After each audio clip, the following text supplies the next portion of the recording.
स्वामी चक्रपाणी हमारे साथ जुड़े हुए हैं। बिल्कुल स्वामी जी, आपने सुना होगा इसरो चीफ ने क्या कुछ कहा। ऐसे में आपका पहला रिएक्शन मैं इसलिए जानना चाहूंगी क्योंकि आप भली भांति सनातन धर्म को भी जानते हैं, आप भली भांति समझते हैं कि हमारे वेद, पुराण, उपनिषद में पूरा एक तरह से कहिए कि संसार समाहित है, सब कुछ उसमें है, जिसको लेकर हम ही जो है वो जागरूक नहीं है या हम ही उसको समझ नहीं पाए, जिसकी वजह से आज ये चर्चा हो रही है।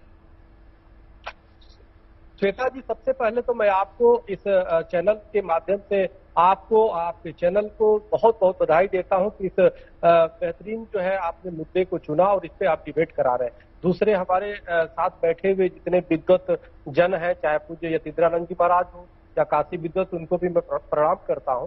और सवाल इस बात का है, देखिए कि निश्चित रूप से हमारे जितने वेद शास्त्र और हमारी सनातन धर्म इसीलिए त्रिविध विज्ञान पे आधारित है। और त्रिविध विज्ञान इसको कहा गया कि हमारा पूरा जो शास्त्र है त्रिविध विज्ञान है। जैसे भौतिक विज्ञान जो भौतिकता के बारे में ज्ञान कराता है, दूसरा जीव विज्ञान जो जीव के बारे में कि हम कौन है, आप कौन है, और तीसरा ब्रह्म विज्ञान, यानी कि संपूर्ण, आप कह रही है कि हमसे पूर्व जो विद्वत जन है, बिल्कुल सही है, ये संपूर्ण ब्रह्मांड का इससे ज्ञान है। आपको आप देखो, जब हम प्रार्थना करते हैं, जाते हैं, तो इसीलिए, और जो मंत्र है मन्नात्रायते मंत्र जो पूर्ण करने से, ये सब सूत्र है और इसके माध्यम से पूरे ब्रह्मांड, पूरी प्रकृति की स्थिति करते हैं, क्योंकि उसमें हम रक्षा करते हैं उसी के माध्यम से। आप बताइए कि जितने सर्वे भवन्ति सुखिनः सर्वे सन्तु निरामया का ज्ञान दिया हो, वो अंधकार से प्रकाश में जाने का ज्ञान दिया हो, या जो तमसो मा ज्योतिर्गमय, वो अपने आप में पूर्ण है। जो जब किसी को ज्ञान नहीं था, को खाने पीने का मांस पश्चिमी देशों में खाते थे,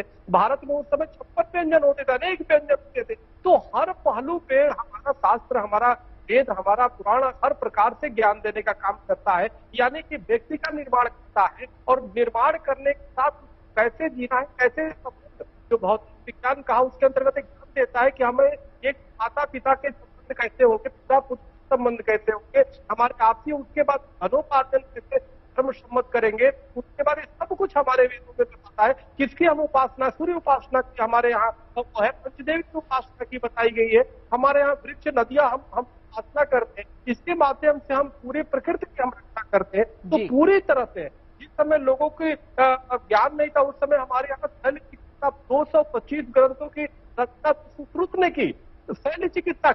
आप जरा देखिए, आज तक देखिए जो पश्चिमी देश है उन्होंने शैल्य चिकित्सा का आविष्कार किया, ऐसा कुछ नहीं है। स्वामी जी, क्या आप इस बात को मानते हैं? आप इस बात को मानते हैं? क्योंकि ये भी कहा गया कि अभी भी हमारे यहाँ कई ऐसे ग्रंथ हैं जो कि लिपि की वजह से हम उसे पढ़ नहीं पाए हैं, हम उसे समझ नहीं पाए हैं और उसे जानने समझने की अभी भी हमें जरूरत, अभी भी आवश्यकता है। देखिए, हमारे यहाँ जो स्तुति, जो पहले ही महाराज यतीन्द्रानंद जी ने कहा, तो बिल्कुल हमारे जो स्तुति था, सुन के एक दूसरे के, गुरु शिष्य परंपरा थी।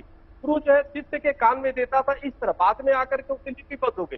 सवाल दो बातें हैं, एक तो हमारे यहाँ जितने आए हूँ, शाण और अंग्रेज आए, उसके पहले मुगल आए, इन्होंने क्या किया, निश्चित रूप से हमारी संस्कृति को नष्ट करने के लिए, हमारी सनातन जो ज्ञान विज्ञान था, इनको देख के परेशान हो गए, तो कुछ तो लूट करके ले गए, उस पर अनुशीलन किया, अध्ययन किया। कुछ लोगों को क्या हुआ कि उसको जला दिया, कुछ खत्म कर दिया। लेकिन निश्चित रूप से हमारे यहाँ क्या समस्या थी कि जब हमारी देश आजाद हुआ, उसके बाद भी कहीं न कहीं सरकारों की उदासीनता रही। हमारे देखो अभी गुरुकुलों के माध्यम से बच्चे अनेक चीजें पढ़ते थे और राष्ट्र हमारा विश्व गुरु हुआ करता था। गुरुकुल क्या, देखो क्या स्थिति हो गई है, पूरी तरह से बहुत ही दयनीय स्थिति। हमारे यहाँ रोज दसियों कॉल आते हैं। बिल्कुल, ये बहुत बड़ी बात है जिसको शुरुआत में ये हमने उठाया कि देखिए सरकारें कहीं ना कहीं यहाँ